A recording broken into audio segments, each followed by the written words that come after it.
काके, चाय पी लीजिए।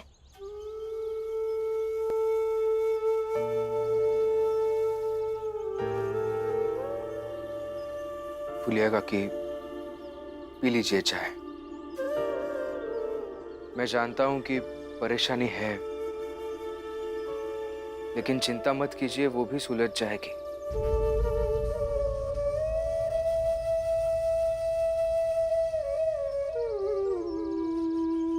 मंगेश काका, आप फिलहाल यहां से जाने के बारे में कुछ भी मत सोचिए। हाँ, भीम सही कह रहा है। इन चालों वालों के साथ ये लड़ाई एक बार तो जितनी ही होगी। पुरुष और स्त्री दोनों में मापदंड एक समान होना चाहिए। चलो, इस बात का एक फायदा तो होगा कि इस चाल में दूसरा कोई मर्द जोकू बनने की हिम्मत नहीं करेगा। जब हमारा ब्याह हुआ था ना, हमारी सास हमारे हाथ पे जोखू का नाम गुदवाई रही। गुदवाने में बहुत दर्द हो रहा था, तो हमसे कहीं कि बहुत दर्द सह ले, कहे कि पति का नाम एक बार हाथ में लग जाने से वो जिंदगी भर साथ देता है, तो दिल में जगह बन जाती है।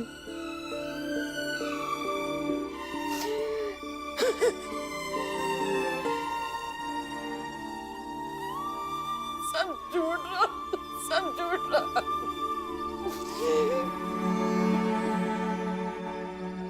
रो मत फुलिया, रो मत। पता है ना तुझे, ये समाज मर्दों का है। मर्द कुछ भी कर सकता है, अपनी बीवी को घर से बाहर निकाल सकता है, अपनी बीवी पर हाथ उठा सकता है, कुछ भी कर सकता है। उन्हें कोई कुछ नहीं कहता है। एक शादी, दो शादी, जितनी चाहे उतनी शादी भी कर सकते हैं। जो भी सहना है ना, वो सब हम औरतों को ही सहना पड़ता है, क्योंकि हम औरतें मजबूर और असहाय होती हैं। कबीरा सोई पीर है, जो जाने पर पीर, जो पर पीर न जाने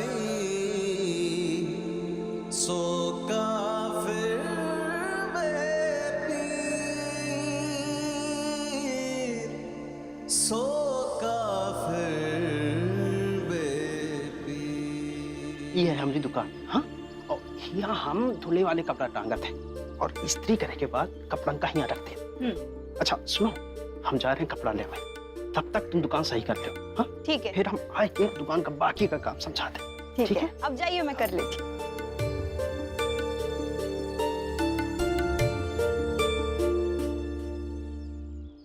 नहीं संभाल पाएगी तू ये दुकान। जवान हो, मर्द को अपनी अदाओं से फंसाना तो आसान है, लेकिन जिस मेहनत और ईमानदारी से फुलिया ने इस दुकान को बनाया है ना, तू एक दिन भी नहीं संभाल पाएगी, समझी? छोड़, क्या कर रही है? छोड़ मेरा हाथ। ज्यादा ना ज्योतिषी मत दिखाओ कि मुझसे क्या होगा और क्या नहीं होगा। और ये मत भूल कि मैं तुझसे जात में बहुत बड़ी हूँ, इसलिए अपने जात के हिसाब से रहो, समझे? छोड़।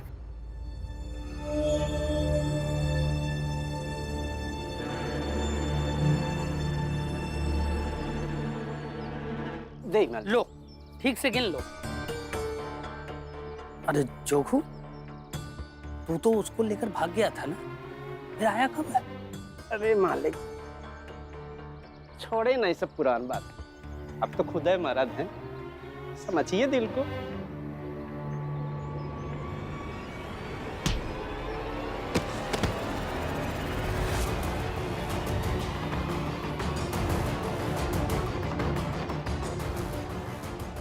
मेरी बहू को लेके भागा था, हाँ? तू ही है ना? तेरी तो अरे हमका काहे मार है? ये बात तो खुद जाके अपनी बहू से पूछो ना, तू हमरे साथ काहे भागी थी?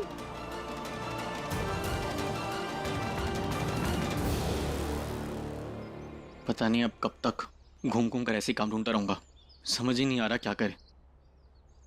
चल बाहर निकल, निकल बाहर। मैं नहीं जाऊंगी। तू पूछेगी मुझसे कि मैं कहा था? हाँ? तो पूछ लिया तो क्या हुआ? आप भी तो मुझसे पूछते हो ना कि तू कहाँ थी? अरे मैं मर्द हूँ, मर्द, और मैं कुछ भी कर सकता हूँ, समझी? हम मर्द हैं, हम कुछ कर सकते हैं। रुकिए। ऐसा कहाँ लिखा है कि आप मर्द हैं तो कुछ भी कर सकते हैं? भाई साहब आप कौन? मैं भी आपकी तरह एक पति हूँ, लेकिन मेरे पत्नी के बारे में ऐसा कभी नहीं सोचता। तुझे जो सोच रहे सोच, यहाँ ऐसे आके ज्ञान मत झाड़, समझा? चल निकल यहाँ से। क्या आप अपनी पत्नी को ऐसे रास्ते पे लाकर मार रहे हैं? आपको अजीब नहीं लग रहा है? अरे मुझे कुछ भी नहीं लगता, मेरी पत्नी मैं कुछ भी करूं। अरे अजीब क्यों लगेगा? मजा आता है ना? भीमराव, तुम्हें देखकर मुझे एक मुहावरा याद आता है। तू कौन, मैं खामखा। मतलब पति पत्नी के बीच में तुम्हें बोलने की क्या आवश्यकता है? हाँ? एक बात याद रखो, तुम्हें इन्हें मार ही ठीक कर सकती है।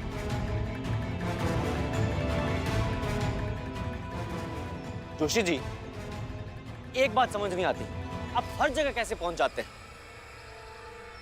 आनंद, नहीं समझ में आएगी, क्योंकि समझने के लिए बुद्धि की आवश्यकता होती है। हाँ, लेकिन समझाता हूं एक बार फिर।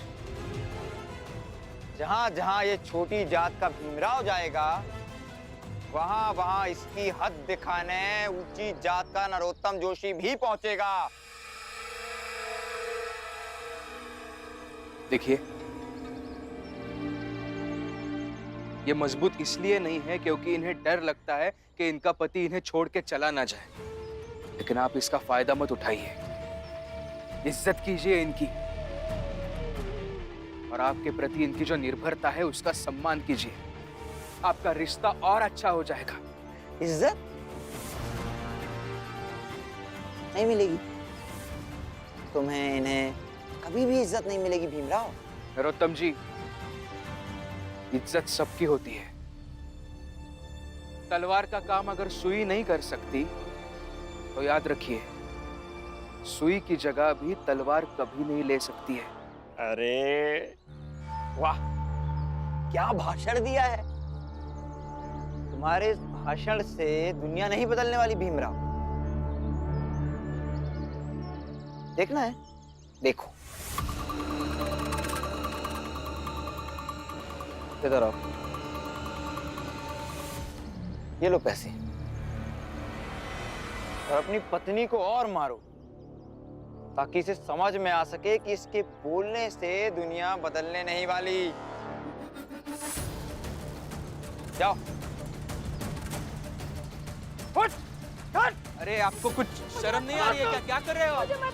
अरे पैसे लेकर मार कर रहे हो बीवी को? अरे खोलिए ना दरवाजा। भीमराव, खटखटाओ और खटखटाओ, लेकिन तुम्हारे खटखटाने से कुछ बदलने नहीं वाला। तुम्हें और इन्हें कभी भी इज्जत नहीं मिलेगी भीमराव।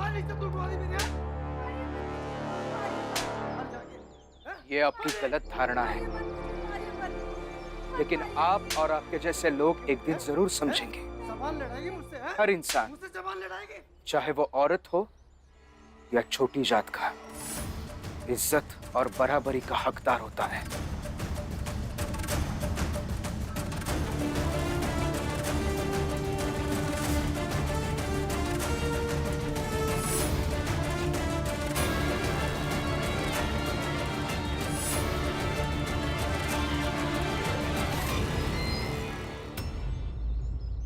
सही किया आपने।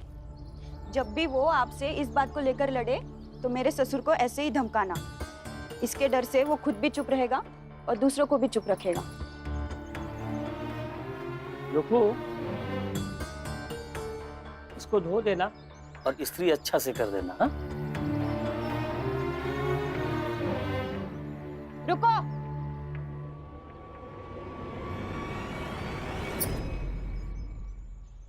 फुकट का अब कोई कपड़ा साफ नहीं होगा यहाँ। बता रहे थे ये कि पड़ोसी के नाम पे बहुत फुकट का काम करवाया, लेकिन एक बात याद रखना कि मैं फुलिया नहीं, नूतन हूँ। तो नूतन धोबन पूरा नाम बोल दे। सही बात है जोकू काका, अगर ये सारा काम धोबन काकी का कर रही है तो एक बार इन्हें कहने दीजिए ना कि ये नूतन धोबन है। हाँ तो इसका कोनो दिक्कत थोड़े है बोले माँ, है ना नूतन? बोल दे। तो सबके सामने बोल दे कि ये धोबन हो गई है, नहीं तो हम सब समझ जाएंगे कि ऊंची जात की ठसक अभी भी है। नूतन बोल दो। बोलो।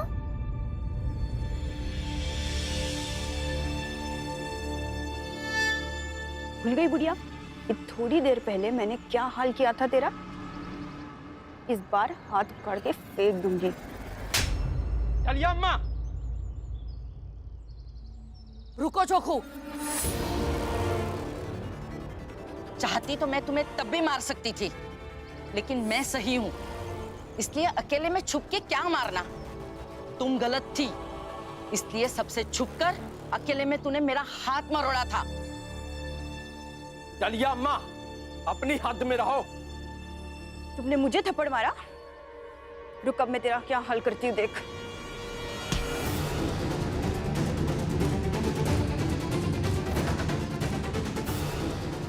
अम्मा है वो मेरी। अम्मा का मतलब आई होता है। मेरे रहते हुए तू हम ऊपर हाथ नहीं उठा सकती है। छोड़, छोड़ मुझे, छोड़। रमा,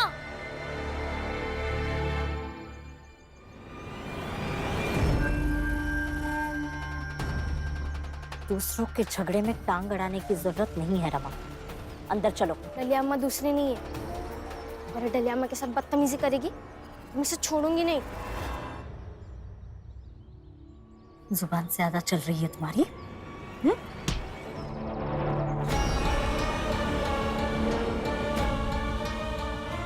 जैसे मैं इसकी अम्मा हूँ, वैसे ये मेरी बेटी हुई। मेरे सामने हाथ मत उठाओ जीजा भाई। ज्यादातर मर्द औरतों की इज्जत नहीं करते हैं, लेकिन एक औरत होके औरत की इज्जत करना सीख लो।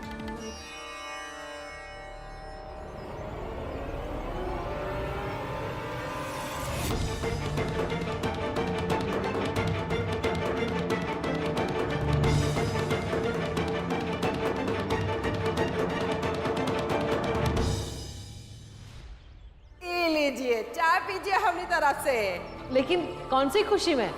एक खुशी में आज ही के दिन इन्हीं खट्टू के संग में हमारा ब्याह हुआ रहा। पता नहीं केकरा नजर लग गया मेरी हंसती खेलती जिंदगी को, सब बर्बाद हो गया।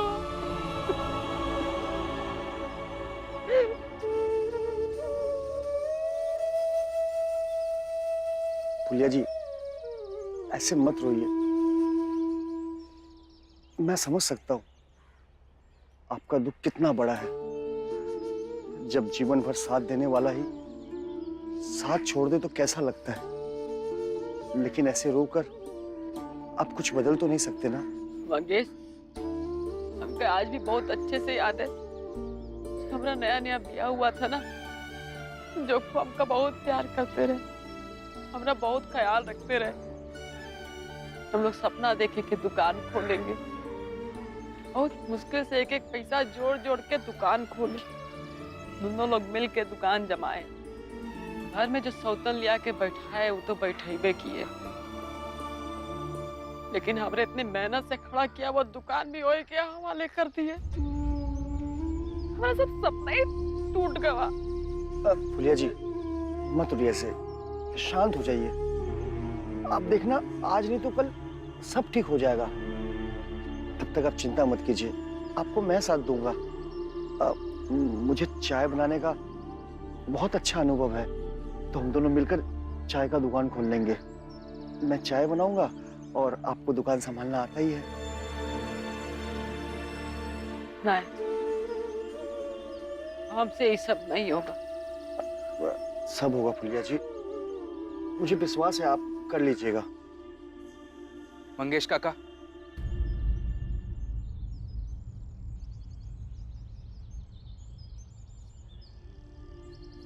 आप बहुत अच्छे हैं मंगेश काका। आप कितने अच्छे से अभी काकी को समझा रहे थे। इस दुनिया में ऐसे बहुत लोग हैं जिन्हें आपसे आपकी अच्छाई सीखने की जरूरत है। पता नहीं इस दुनिया में ऐसे लोग होते ही क्यों हैं जिन्हें लगता है कि औरतों की कोई इज्जत ही नहीं होती है। पता है भीम, एक औरत अपने पूरी जिंदगी भर खाली एक चीज पे उम्मीद करत है, वो है इज्जत। जब औरत बेटी होता है तो अपने माँ बाप के घर की इज्जत होता है, जब बड़ी होता है ससुराल जाता है तो अपने ससुराल वालों की इज्जत होती है। लेकिन ओकरा अपनी कोई इज्जत नहीं होता है। जब जेका मन करे उनके बेइज्जत कर सका।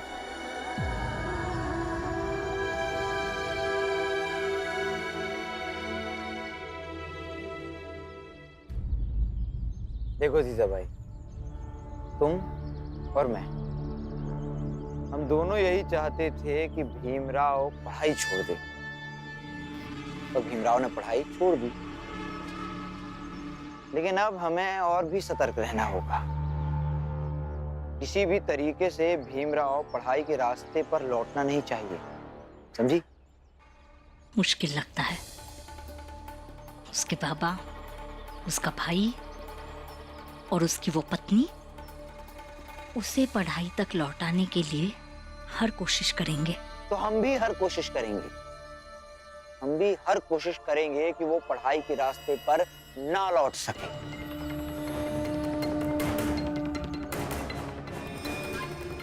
इसका सबसे अच्छा उपाय पता है क्या है जीजा भाई?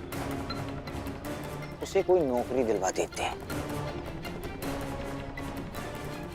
एक बार पैसे कमाने की लत लग गई तो पढ़ाई के रास्ते पर लौटेगा नहीं कभी। अच्छी नौकरी मिलती कहाँ है उसे? मिलेगी, अब उसे अच्छी नौकरी मिलेगी। तुम बस एक काम करो,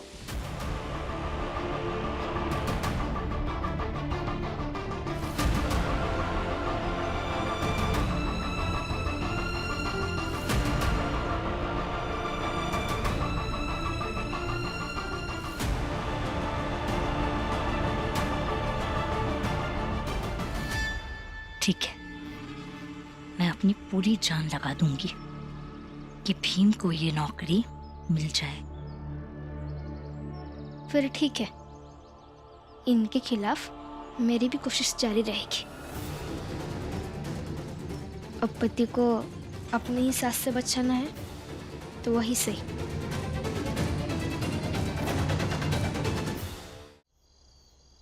भीम, भीम, भीम, क्या हुआ? कोई काम मिला क्या? नहीं। एक काम है, तुम पढ़े लिखे हो तो वो काम तो मिल ही जाएगा तुम्हें, और तुम्हारी पढ़ाई का सही इस्तेमाल भी हो जाएगा। कौन सा काम? वही जो तुम्हारे बाबा करते थे, फौज का काम। अभी सुनकर आ रही हूँ, सब बात कर रहे थे। कल यही पास में फौज की भर्ती है, जाओ देख कर आओ।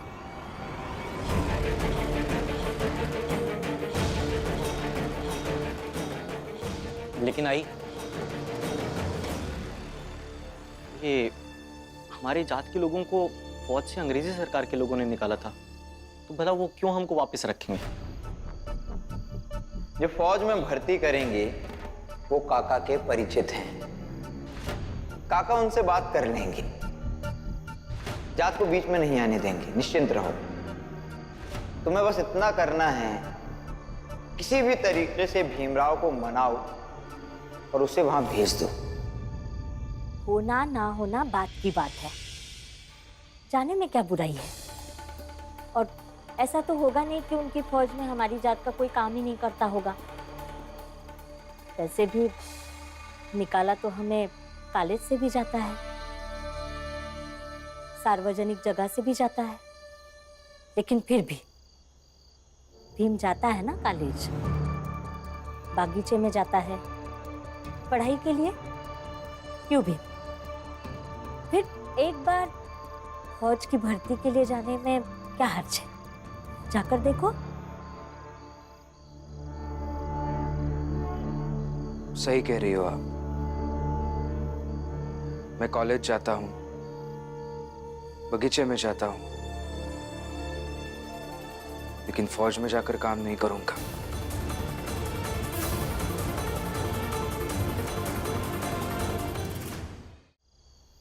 लेकिन आप क्यों नहीं जाएंगे? हाँ भीम, अगर नौकरी मिल रही है तो क्या बुराई है।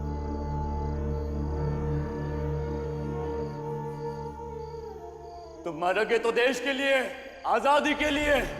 तुम मरोगे, मैं आऊंगा, और फिर ये आएगा, और ये सिलसिला यूं ही चलता रहेगा, और एक दिन हमें अंग्रेजों से आजादी मिल जाएगी। इनकलाब जिंदाबाद। नहीं, मैं फौज में नौकरी नहीं करना चाहता।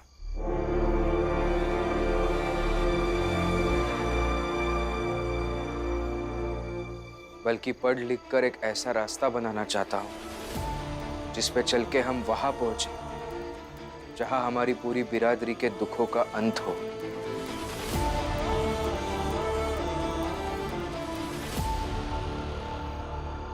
वही बड़ी बड़ी बातें कर रहे हो भीम। अंग्रेजों के फौज में तुम्हारे बाबा ने भी तो नौकरी की थी। लेकिन भीम कुछ और करना चाहता है, तो इसमें किसी कोई दिक्कत है?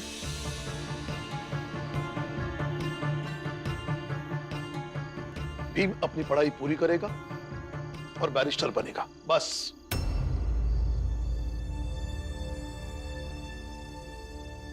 बचपन से भीम का भी यही सपना है, और हम सबका भी। हो गया, ना नौमन तेल होगा, ना राधा नाचेगी। यहाँ मैं परिवार के भविष्य की बात कर रही हूँ, और आपको इसके सपने की पड़ी है। क्योंकि भीम के सपने में सिर्फ परिवार नहीं, बल्कि पूरा समाज है। उनके भविष्य की चिंता है, उनके तकलीफ की चिंता है। हाँ, मैं भी पढ़ लिख कर देश और समाज की सेवा करना चाहता हूँ, और इसे पढ़ लिख कर ही किया जा सकता है, अंग्रेजों की फौज में भर्ती होकर नहीं।